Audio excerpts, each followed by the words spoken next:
हैं। सेकंड आ जाता है यहाँ पर दलपुंज, और इसको हम नॉर्मली क्या बोल देते हैं, पंखुड़ी हम इसको कहते हैं। क्लियर? ठीक है। यहाँ पे अगर मैं थर्ड नंबर पे आपसे बात कर रही हूँ तो कौन सा आ जाता है आपका, पुमंग आ जाता है। और फोर्थ पर आपका आता है यहाँ पर जायांग वाला भाग। डायग्राम की अगर हम बात कर रहे हैं, ठीक है, तो वो यहाँ पे इस तरीके से आपका स्टार्ट होता है। ये क्या होता है हमारा, पुष्पासन होता है। पुष्पासन क्या होता है, जिसके ऊपर जो फूल होता है उसके सारे भाग होते हैं। ठीक है बेटा, यहीं पर आपका कुछ इस तरीके से पार्ट जाता है। ये वाला पार्ट जो होता है हमारा, यानी कि यहाँ से आपको पता है कि भाई इस तरीके से क्या निकली होती हैं, पंखुड़ियां सी निकली होती हैं यहाँ से।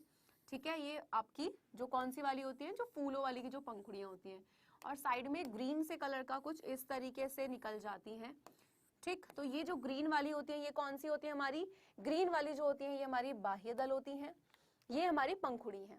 याद रखिएगा यहाँ पर क्या याद रखना है कि बाह्य दलपुंज और आपका जो दलपुंज है यानी कि पंखुड़ी, ये पुष्प में काम करते हैं किसके रूप में, सहायक अंग के रूप में। ठीक है, जबकि पुमंग जो है वो नर जननांग है, और साथ ही साथ जो जयांग है वो मादा भाग है। ठीक है, क्लियर है, क्लियर है, क्लियर। अब यहाँ पर पुमंग जो होता है किससे मिलकर बना होता है बेटा, पुंकेसर से। तो बहुत ध्यान से देखो, यहाँ पे आपको ये वाली संरचना भी बनानी होगी। कौन सी वाली, ये वाली। तो आपका ये वाला पार्ट की अब यहाँ पे एक एक पार्ट पे आ जाए। चलो सबसे पहले पुमंग वाले पार्ट को बता देती हूँ। इसकी संरचना कुछ इस तरीके से होती है। ठीक है, ये वाला भाग जो होता है ये होता है आपका पुतंतु। ठीक है, और ये वाला ऊपर वाला भाग होता है आपका पराग कोश। ठीक है, और तुम्हें पता है बहुत अच्छे से कि पराग कोश में किसका निर्माण होता है, पराग कण का। और पराग कोश और पुतंतु दोनों मिलकर क्या कहलाए जाते हैं, पुंकेसर। और बहुत सारे पुंकेसर आपस में मिलते हैं और किसको बना देते हैं, इस पुमंग को बना देते हैं। ये तीनों पार्ट जाएंगे आपके, पुतंतु पुंकेसर, यानी कि जो भी आप लिख रहे हो ये सब पार्ट जाएंगे। ठीक है, हाँ जी, ह्यूमन हार्ट की आसान ट्रिक बिल्कुल आपको बताऊंगी कैसे बनाना है, बहुत सिंपल तरीके से।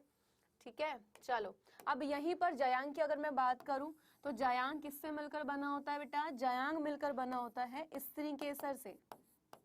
सारे भाग जाएंगे ये, तब जाके तुम्हें वहां पर उस क्वेश्चन पे नंबर मिलेंगे। ठीक है, ये वाला पार्ट जो होता है ये कौन सा होता है, ये वाला पार्ट होता है हमारा अंडाशय वाला पार्ट। ये वाला होता है हमारा वर्तिका वाला पार्ट। ठीक है, एंड ये ऊपर वाला होता है हमारा वर्तिकाग्र।